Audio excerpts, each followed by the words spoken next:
Hello students, welcome to Chandra classes.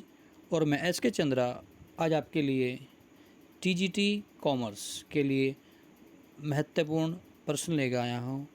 ऐसे important question हैं जो परीक्षा में आ चुके हैं, विभिन्न परीक्षाओं में जो वाणिज्य की हुई हैं और आगे भी आएंगे। तो फ्रेंड्स, वीडियो को लास्ट तक देखना। अति महत्वपूर्ण प्रश्न है। यदि आप चैनल पर नए हैं तो चैनल को सब्सक्राइब कर दीजिए, और यदि अब तक नहीं की है तो कर दीजिए ताकि नेक्स्ट वीडियो सबसे पहले आपके पास पहुंच जाए। तो फ्रेंड्स, चलिए शुरू करते हैं आज की वीडियो के इम्पोर्टेंट क्वेश्चन।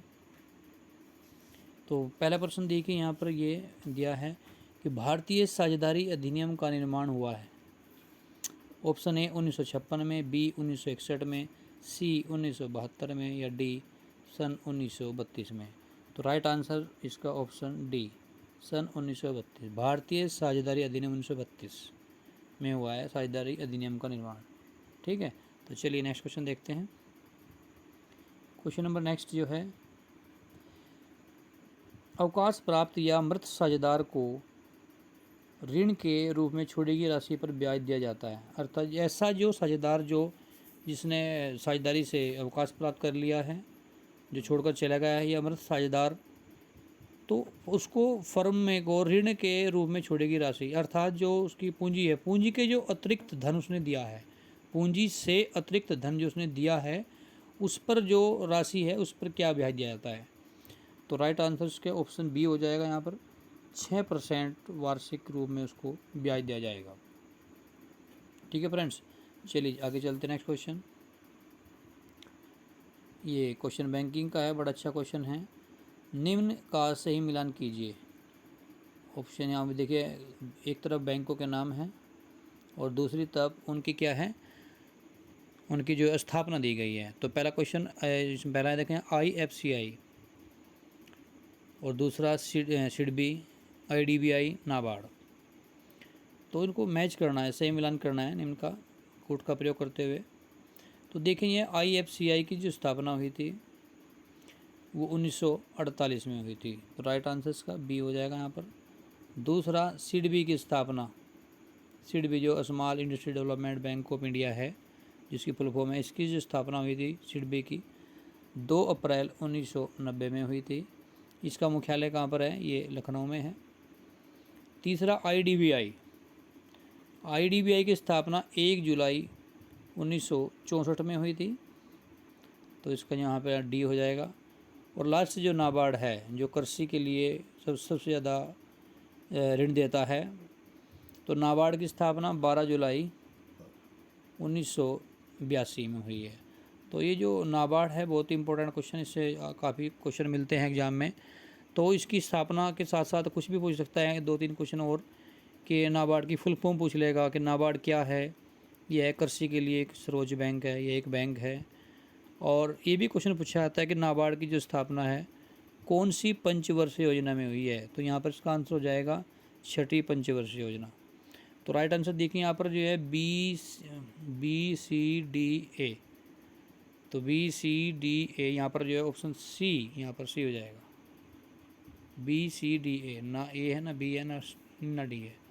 तो फ्रेंड्स, चलिए नेक्स्ट क्वेश्चन देखते हैं।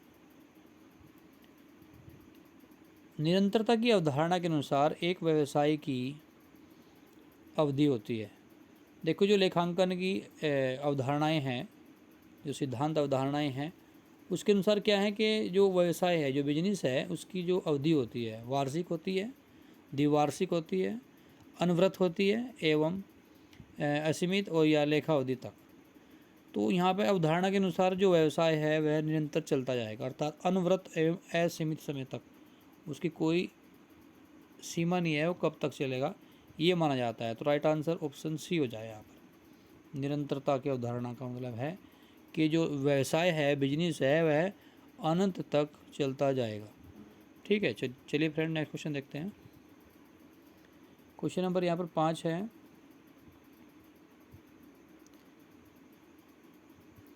निम्न में से कौन भारतीय रिजर्व बैंक का कार्य नहीं है। कौन सा जो है RBI, reserve bank of India का कार्य नहीं है। ऑप्शन ए सरकार के लिए बैंकर के रूप में कार्य करना, ये करता है। ठीक है, तो ये यहाँ पर सही है। इसके बाद विदेशी मुद्रा रिजर्व को बनाए रखता है, ये भी रखता है। 1 रुपये के नोट सिक्के को जारी करता है। और डी ऑप्शन देखना, देश में ऋण का विनियमन करता है, तो ये भी सही है। तो ये जो ऑप्शन यहाँ पर सी है, ये आरबीआई नहीं करता, अर्थात यहाँ पर जो राइट आंसर हो जाएगा ऑप्शन सी हो जाएगा। 1 रुपये का नोट एवं सिक्के जारी करना। 1 रुपये का नोट एवं सिक्के कौन जारी करता है? 1 रुपये का नोट और सिक्के जारी करता है भारत सरकार। तो यहाँ पर जो है सही आंसर हो जाएगा सी, 1 रुपये के नोट एवं सिक्के जारी नहीं करता आरबीआई। और पता है इसके जो इसकी स्थापना कब हुई थी?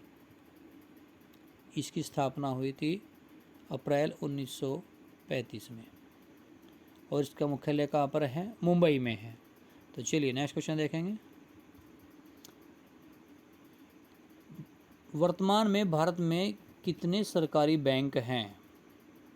सरकारी बैंक, तो राइट आंसर हो जाएगा ऑप्शन बी, यहाँ पर 12। वर्तमान में केवल 12 सरकारी बैंक है, क्योंकि 2019 में जो निर्मला सीतारमण रही है, उन्होंने जो है कुछ बैंकों का विलय किया था, ठीक है ना। नेक्स्ट क्वेश्चन देखेंगे। इसके बाद निम्न में से किस सार्वजनिक क्षेत्र के बैंक की विदेशों में सबसे अधिक शाखाएं हैं?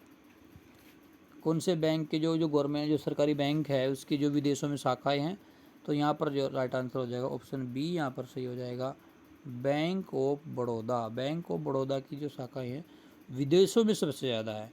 यदि हम बैंकों की यहाँ पर बात करते हैं तो भारत का सबसे बड़ा जो सार्वजनिक क्षेत्र का बैंक है वो क्या है? एसबीआई है। कौन सा है? SBI, state bank of India जो है सार्वजनिक क्षेत्र का सबसे बड़ा बैंक है।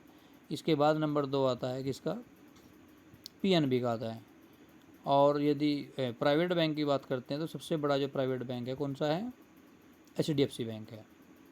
तो चलिए नेक्स्ट क्वेश्चन देखेंगे। बैंकिंग वित्त क्षेत्र में प्रयुक्त ईएमआई शब्द का विस्तार करें। अर्थात जो ईएमआई है इसका जो बहुत आज के समय में प्रयोग होता है ईएमआई, तो इसकी फुल फॉर्म क्या है? तो राइट आंसर हो जाएगा इसका यहाँ पर ऑप्शन सी, यहाँ पर सही हो जाएगा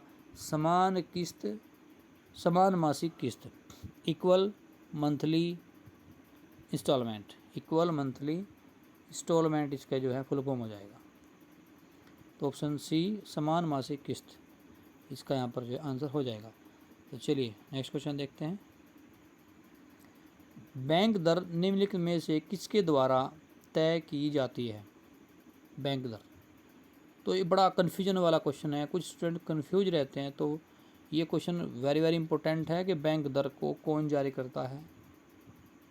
बैंक दर को कौन जारी करता है? तो राइट आंसर जो यहाँ पर जो है ऑप्शन ए, यहाँ पर सी हो जाएगा रिजर्व बैंक ऑफ इंडिया, भारतीय रिजर्व बैंक। बैंक दर किससे क्या होता है? जो मुद्रा की जो मात्रा है देश के अंदर उसको कंट्रोल करता है। नेक्स्ट क्वेश्चन, भारत में बैंकिंग किसके नियंत्रण में है? इसका भी आंसर यहाँ पर जो है ऑप्शन ए हो जाएगा सही, भारतीय रिजर्व बैंक। भारतीय रिजर्व बैंक जो है आरबीआई है, इसी के हाथ में जो है पूरा बैंकिंग सिस्टम है। चलिए नेक्स्ट क्वेश्चन, भारतीय रिजर्व बैंक की स्थापना किस वर्ष की गई? आरबीआई की स्थापना तो अभी पहले बता भी दिया इसके आंसर। तो यार राइट आंसर इसका आंसर हो जाएगा ऑप्शन ए। क्या हो जाएगा ऑप्शन ए, अप्रैल 1935 में आरबीआई की स्थापना हुई। और आरबीआई के जो मुख्य कार्य पता है? तो बहुत ही इंपॉर्टेंट बता रहा हूँ फ्रेंड्स, इसको आप नोट कर लीजिए। रिजर्व बैंक ऑफ इंडिया का जो कार्य है वह क्या है? देश के अंदर मुद्रा का विनियमन करना, ठीक है ना, और सभी बैंकों पर नियंत्रण स्थापित करना, मुद्रा पर नियंत्रण स्थापित करना, मुद्रा का निर्गमन करना, ठीक है ना। तो ये रिजर्व बैंक ऑफ इंडिया का जो मुख्य कार्य है। साथ ही इसकी जो स्थापना भी बताया था, 1 अप्रैल 1935 में इसकी स्थापना हुई। कब हुई स्थापना? 1935, जो भी दिया है देखिए, ये क्वेश्चन पूछा गया है। और इसका मुख्यालय कहाँ पर है? मुंबई में है। और ये भारत का क्या है? केंद्रीय बैंक है, सेंट्रल बैंक ऑफ इंडिया। इसका राष्ट्रीयकरण कब हुआ था ये भी बता देते हैं। ये हुआ था 1949 में। जनवरी 1949 1 जनवरी 1949 को रिजर्व बैंक ऑफ इंडिया का क्या हुआ था, राष्ट्रीयकरण हुआ था। चलिए नेक्स्ट क्वेश्चन देखते हैं। इंपीरियल बैंक ऑफ इंडिया के राष्ट्रीयकरण के बाद के रूप में जाना जाता है। इससे पूछा गया है क्वेश्चन में कि जो इंपीरियल बैंक ऑफ इंडिया जिसकी स्थापना जानते हैं कब हुई है। इंपीरियल बैंक ऑफ इंडिया की स्थापना हुई थी 1921 में। और वह क्या, इंपीरियल बैंक ऑफ इंडिया क्या था, 3 बैंकों का मिश्रण था, अर्थात 3 बैंकों को मिलाकर इंपीरियल बैंक ऑफ इंडिया की स्थापना की गई थी। अब यह है कि इंपीरियल बैंक ऑफ इंडिया के राष्ट्रीयकरण के बाद के रूप को जाना जाता है। इसका जो राष्ट्रीयकरण हुआ था तो इसके राष्ट्रीयकरण के बाद इसका क्या नाम पड़ा। देखिए, इंपीरियल बैंक ऑफ इंडिया का राष्ट्रीयकरण कह लीजिए या स्टेट बैंक की स्थापना कह लीजिए, दोनों एक ही बात है। इसका जो राष्ट्रीयकरण हुआ था वो हुआ था ऑप्शन यहाँ पर बी, भारतीय स्टेट बैंक बन गया है 1955 में। 1 जुलाई 1955 में स्टेट बैंक ऑफ इंडिया की स्थापना हुई, या ये कह लीजिए कि इंपीरियल बैंक ऑफ इंडिया का राष्ट्रीयकरण हुआ। तो क्या है, 1 जुलाई 1955 ये स्टेट बैंक की स्थापना या इसका राष्ट्रीयकरण कह लीजिए इंपीरियल बैंक ऑफ इंडिया का। तो बहुत ही इंपॉर्टेंट क्वेश्चन है। यदि आप चैनल पर नए हैं तो चैनल को सब्सक्राइब कर दीजिए, या अभी तक नहीं किया है तो चैनल को सब्सक्राइब करें, और वीडियो अच्छी लगे तो लाइक शेयर कमेंट भी करना। चलिए नेक्स्ट क्वेश्चन, क्वेश्चन नंबर 13। निम्नलिखित में से कौन सा शीर्ष संस्थान है जो भारत में कृषि और ग्रामीण विकास के लिए पुनर्वित्त का संचालन करता है। देखिए, इसका जो है अभी मैं बता चुका हूँ इस प्रश्न का आंसर। आप देखिए इसका आंसर क्या है। जो कृषि के लिए जो सर्वोच्च संस्था है, शीर्ष संस्था है, जो सबसे ज़्यादा जो ऋण देती है किसानों को, वह उस बैंक का नाम बताना है। तो राइट आंसर यहाँ पर ऑप्शन सी हो जाएगा, नाबार्ड, जिसकी स्थापना बताया हमें छठी पंचवर्षीय योजना में हुई थी 12 जुलाई 1982 में, नाबार्ड। ठीक है ना, कृषि के लिए सर्वोच्च संस्था है ऋण देने वाली, या बैंक कह लीजिए। चलिए नेक्स्ट क्वेश्चन, जो कि लास्ट क्वेश्चन है हमारा इस वीडियो का। देखिए यहाँ, निम्नलिखित में से भारतीय रिजर्व बैंक का कार्य नहीं है।